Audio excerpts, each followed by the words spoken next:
Shalom sidang jemaat yang dikasihi Tuhan. Salam sejahtera bagi kita semua. Berjumpa kembali dalam Sarapan Rohani GKPB Jemaat Galang Ninghyang pada hari ini, hari Sabtu, tanggal 16 April 2022. Sebelum kita bersama-sama akan membaca dan merenungkan firman Tuhan, mari kita berdoa kepada Tuhan terlebih dahulu. Ya Allah, Bapa di surga, Bapa yang Maha Kasih, Allah yang kami sembah dan muliakan di dalam nama Tuhan Yesus Kristus. Pada pagi hari ini kami bersyukur karena Tuhan sangat baik bagi kami. Dan Tuhan telah memberi kepada kami kesempatan yang baru untuk kami mengisi hari-hari kami di tengah-tengah dunia ini. Sekarang ya Tuhan, sebelum kami melanjutkan segala tugas, tanggung jawab, dan pekerjaan kami akan membaca dan merenungkan firman-Mu. Kami mohon Tuhan memampukan kami agar kami dapat mengerti firman Tuhan dengan benar. Kami sambut firman-Mu hanya di dalam nama Tuhan Yesus Kristus. Amin. Bapak Ibu sidang jemaat yang dikasihi Tuhan, firman Tuhan pada hari ini dalam dua bacaan. Yang pertama dari kitab Mazmur pasal yang ke-80 ayat 19 bagian B, dan juga 2 Timotius pasal yang pertama ayat yang ke-10. Saya bacakan bagi kita semua. Biarkanlah kami hidup, maka kami akan menyerukan nama-Mu. Yesus Kristus oleh Injil telah mematahkan kuasa maut dan mendatangkan hidup yang tidak dapat binasa. Demikianlah firman Tuhan pada hari ini. Yang berbahagia adalah kita yang mendengar, juga melakukannya di dalam hidup kita setiap hari. Bapak Ibu Saudara yang dikasihi Tuhan, firman Tuhan hari ini saya berikan judul Hidup yang Tidak Dapat Binasa. Bapak Ibu Saudara yang dikasihi Tuhan, hampir semua orang menginginkan memiliki umur panjang di tengah-tengah dunia ini. Dan ketika banyak orang menginginkan memiliki umur panjang di tengah-tengah dunia ini, maka diciptakanlah berbagai obat agar orang bisa awet muda, tetap cantik, tetap bugar, dan sehat, walaupun usia sudah di atas kepala 6.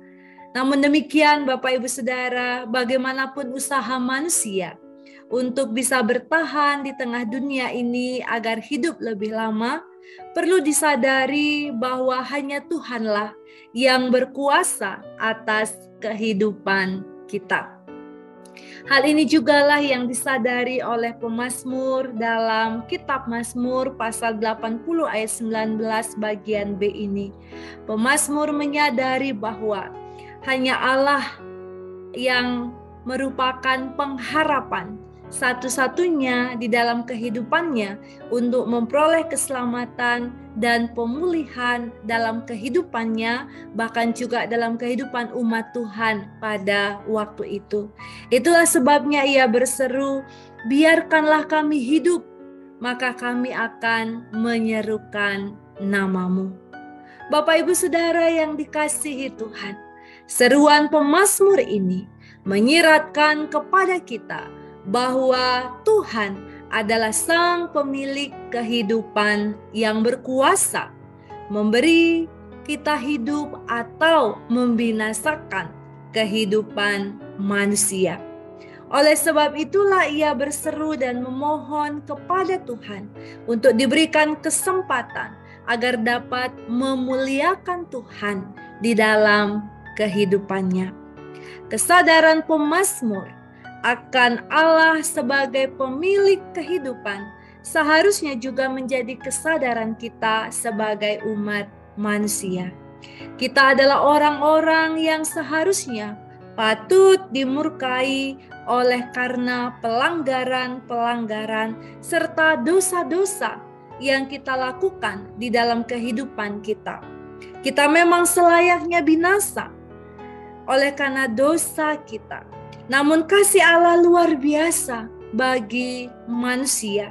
Seperti yang disampaikan oleh Rasul Paulus kepada Timotius dalam 2 Timotius 1 ayat 10, Paulus mengatakan bahwa Yesus Kristus oleh Injil telah mematahkan kuasa maut dan mendatangkan hidup yang tidak dapat binasa. Apa yang disampaikan oleh Paulus adalah kabar baik bagi semua umat manusia yang tanpa harapan. Bapak Ibu Saudara yang dikasihi Tuhan, hari ini adalah hari di mana kita masih menghayati kematian Kristus demi menebus dan membebaskan manusia dari maut, menebus dan membebaskan kita dari kuasa dosa.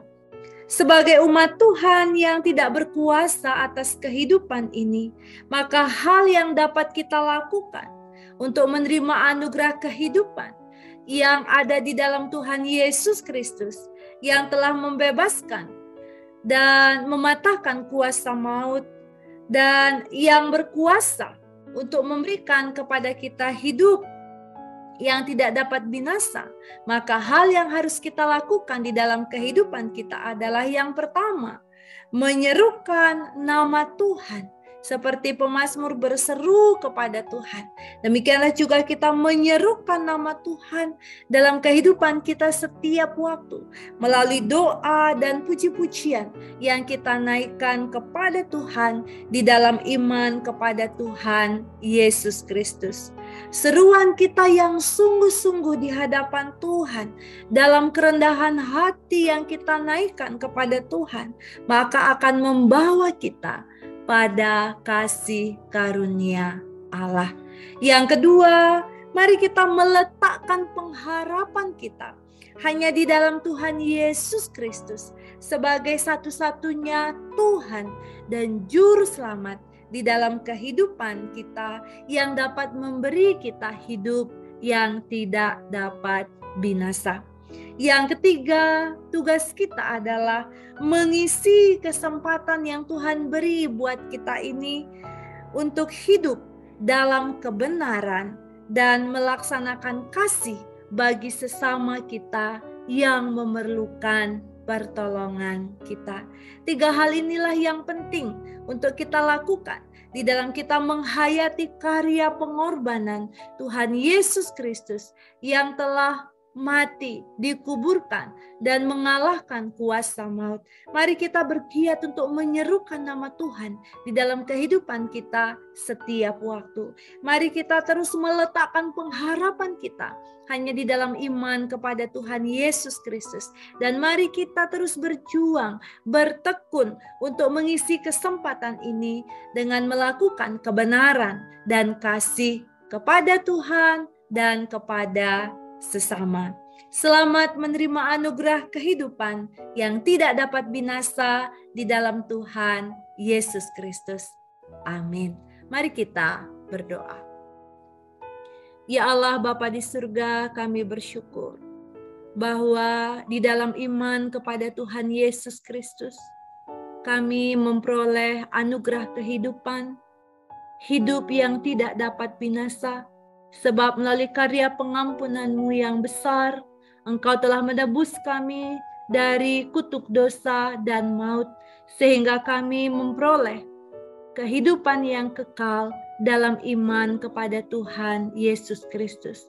Mampukan kami untuk melakukan bagian kami, ya Allah, di tengah-tengah dunia ini, sehingga kehadiran kami akan memuliakan nama Tuhan dan menjadi berkat bagi semua orang. Bapa di surga, hari ini kami akan melanjutkan melaksanakan seluruh tugas, tanggung jawab, pekerjaan dan pelayanan kami.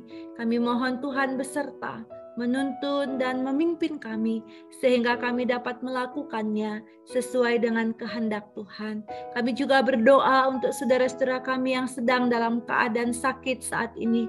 Kami mohon Tuhan akan melawat mereka masing-masing sehingga mereka akan mengalami pemulihan yang sempurna. Yang bergumul untuk setiap beban kehidupan yang mereka hadapi, kami mohon Tuhan menolong mereka masing-masing. Ya Allah Bapa di surga, inilah seluruh permohonan kami. Kami hendak meletakkan dasar pengharapan kami hanya di dalam nama Tuhan Yesus Kristus.